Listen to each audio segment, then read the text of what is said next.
Hey all welcome back to my blog. So जमीती कि किसी जिन थाए जोटा कि आम हाथ में न थाए तो सब किसी भगवान को ऊपर छाड़देवा पड़े। तो करेन्ट सिचुएशन एमती चलती मो सहित मुझे बुझीपारे कौन लाइफ रे करवा उचित कौनटा करवा अनुचित। तो सब किसी छाड़ी देछि भगवान को ऊपर। भगवान जहाँ भी करेंगे प्राणी मंगल ही करेंगे। तो मुझे किसी कहार केबे भी आज जाए क्षति चाहिए।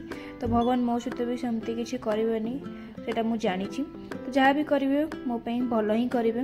नहीं सब कथा भाविकी मुझे पहुँची जाइली घरे किसी माछ धरिकी। तो आज बहुत मन था बेसर आलू आ छुई देकी माछ झोल करने। तो फर्स्ट माछ को भाजी देती भलसे धुआ धुई करके देन मु सोरिष मसला देकी आलू एवं सजना छुई को पकई देला टिके कषिगला पानी दे देती टमाटर दे देती। टमाटर देला माछ गुड़ को से फुटिला माछ गुड़ को पकई देती मु कड़ाई माछ गुड़ी पकईला 5 मिनट रखिला देन तादरे किसी धनिया पत्र दे देती। धनिया पत्र है गला मोर माछ आलू छुई तरकारी।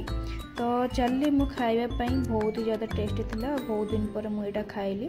तो यहाँ मोर आज दिन। तो आपण दिन केमती रहा